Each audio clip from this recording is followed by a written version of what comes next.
Ready, set up.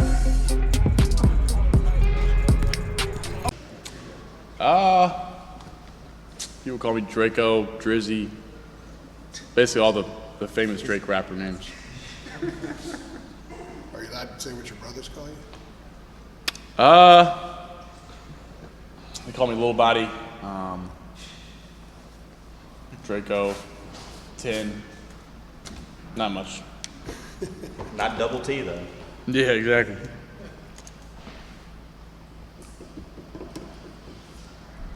You guys ready? Yep. Drake, Mac was in here yesterday talking a little bit about your running with the ball, and he says obviously you're very, very competitive. You want to run the ball, but there's a fine line between being too competitive and smart with what you're doing. I mean, which side, I guess the competitive side takes over? Yes, sir.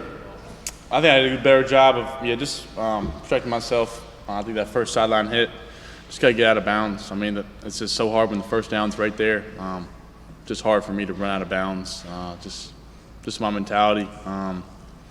Whether it's just growing up, like I said, just having that edge, or watching Sam do it here. Sam you never saw Sam run out of bounds unless if the first down was near. So you need to do a better job. At the same time, I'm gonna leave it all out there. I'm not gonna change that. Just like you said, I gotta do a better job of knowing when to get down.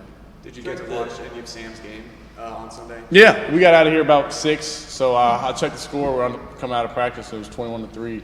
Not looking good, and obviously they turned it around and watched the whole second half, and it was fun to watch. Not surprised to you what he was doing though, right? No, never that. I mean, he's 3-0, he's an NFL starter. He's proved it. Wherever he's gone, he's changed the program. So, don't expect anything from him. The way he prepares, the way he goes about it and handles himself. I think he's putting the NFL on notice. Were those 2 of the harder or 3 of the harder hits you've taken? The game, the hit at the end of the app game on the 2-point run. Yeah. And then, like you said, I think it was 5 plays in against Minnesota. And then there was another one where there was a lineman laying on you. Like, were those some of the harder hits you've taken, you think? I'm sure you always have some hits from the game that you remember the next day, and stuff that you get in there and treat your body. But I can't really give you a power rankings of the hard hits, but I've definitely I've taken some throughout the years. But sometimes it's part of the game. It's part of the position that I play. You got to hang in there and see guys on Sundays taking hits, guys across the college football taking hits, and we're always the ones going on the highlight film for getting blown up and smacked, and I'm sure you've seen a lot of that. So I definitely think that first one on the sideline I could have done a better job of not avoiding kind of just a cluster of big dudes trying to take my head off. But yeah, I definitely woke up on Sunday morning and felt that one. Drake, of course, the goal of every week is winning every week essentially.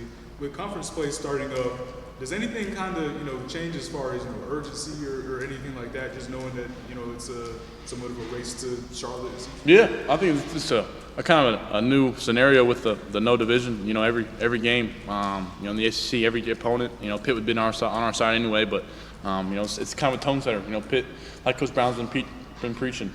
Pitt's the tough, kind of had the tough personality of the ACC, and the do a little extra stuff and hit you hard and try to do the little extra stuff to get you riled up. So it's another opportunity to set the tone like South Carolina was for our season, but this is kind of another opportunity to set the tone for ACC play. You've been very clear that you'll do whatever it takes to win in terms of the App State game. You run basically a run-heavy offense, but you guys came out of halftime with a pass-heavy approach. I'm curious, kind of, as much as you want to do whatever it takes to win, how much excitement do you feel when it's clearly going to be on your shoulders that we're going to lean on the pass going forward? Yes, sir. I think establishing the run and run the football every week is our goal. I wouldn't say that we're going into the game expecting for me to throw 400 yards every game. We're not going into the game expecting to run for 300 yards. So we're trying to find an even balance, and at the same time, it's a lot of what the defense is doing. So if they're trying to stop the run, and we got some backs that are making big plays, and Omarion and British and Caleb, they're all running great. So it makes it tough on the defense. So we're just kind of gauging it based on how we think they're going to play us and adjusting in the game and then taking it from there. And I think Coach Lindsey and the offensive staff do a nice job not being married to one thing and just adjusting to how they're playing us and letting it go. Max said yesterday, I guess you guys only ran the ball one time in the third quarter. Really? Wow. That it was all basically you guys not running into heavy boxes and just Yeah. throwing it. Kind of how did you feel in that third quarter when, I mean, you guys had a bumpy stretch early where you weren't getting the ball, but I mean, where you're able to throw the ball consistently going downfield with attempts over and over again. I mean, it seemed like you got in a really comfortable spot. Yes, sir. Yeah, you kind of get in the groove there. That's the great thing about having guys around me and protect them well, and you kind of get in a rhythm. And once you're moving the ball, however we're moving the ball, once we go up tempo, we got some up tempo plays that I can make some different.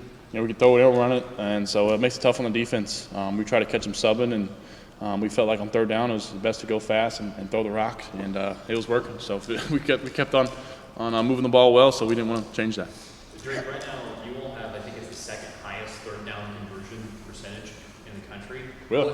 What is working so well for you all on third down? How is it that you all are able to execute that at such a high clip right now? Yeah, I think it's big. Coach Lindsey always preaches it, and Coach Brown preaches, converting on third down and, getting off the field for the defense on third down. I think one of the biggest things, for me is Coach Brown's, likely to go for it on fourth down once we get across, whether it's the 40 or the 50. So just kind of that new approach of, taking what they give me, checking it down or getting 4 or 5 yards and having them run for the first. At the same time, I like to say, I feel like pretty confident. Whether they're down a distance, I think we hit some 3rd and 12s, we hit some 3rd and 11s, and some long third downs. With the ball in my hands and studying film throughout the week and getting the protection right, I feel pretty good. We got a good chance. Now that you've had a second to review all the stuff from Saturday's game, how did Nate's presence impact what the defense was doing? Do you think it's going to make the offense's job easier moving forward with just what he's able to do? I think it's going to make everybody's job easier. I think it's going to open up some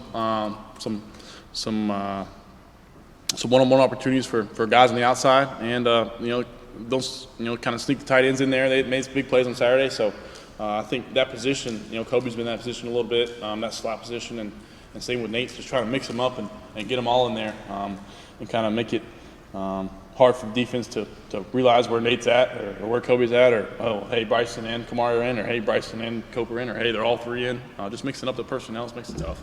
How much did Minnesota change the way they were defending you guys in the back with Nate out there? Was it a gradual change or was it sudden because he was having so much success? Yeah, I didn't really notice much. I think they tried to cloud some stuff.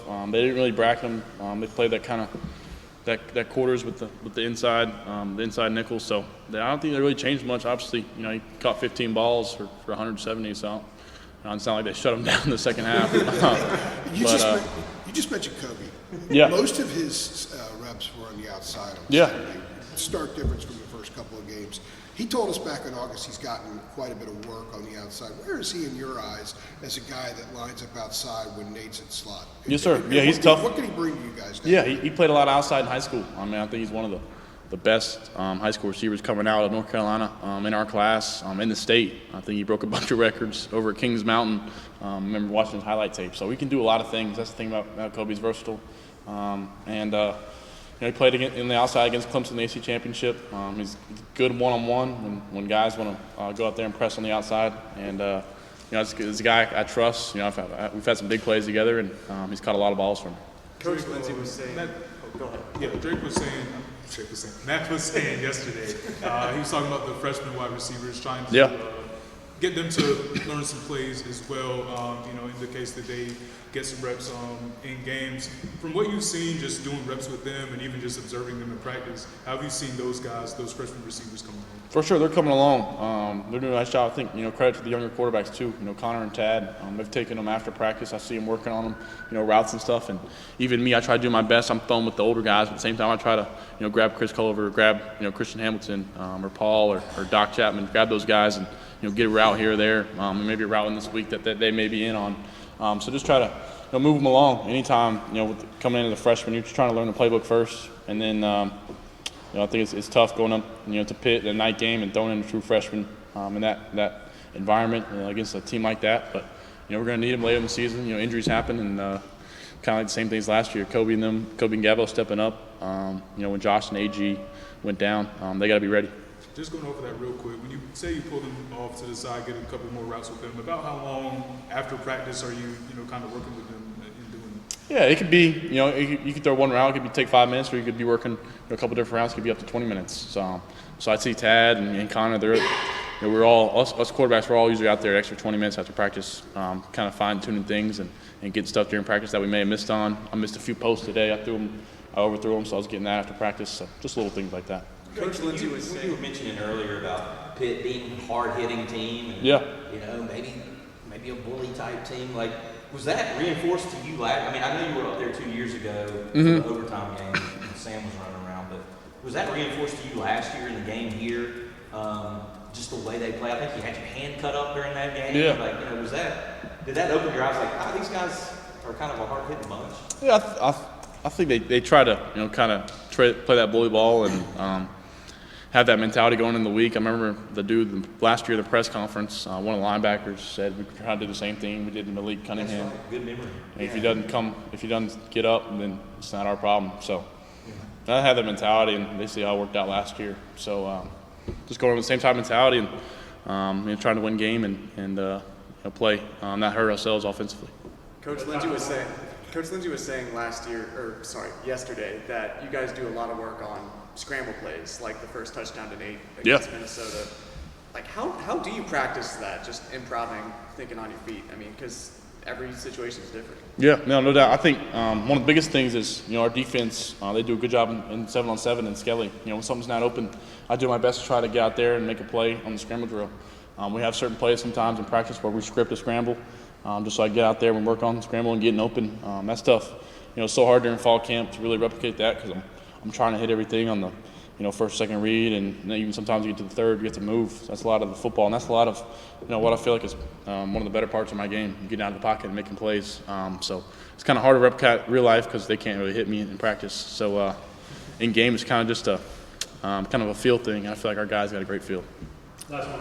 In talking about the catch that Andre Green almost made the other day, Max said yesterday that could have been a breakout catch for him. How close is Andre to breaking out to being that guy? Yeah, he's right on the verge.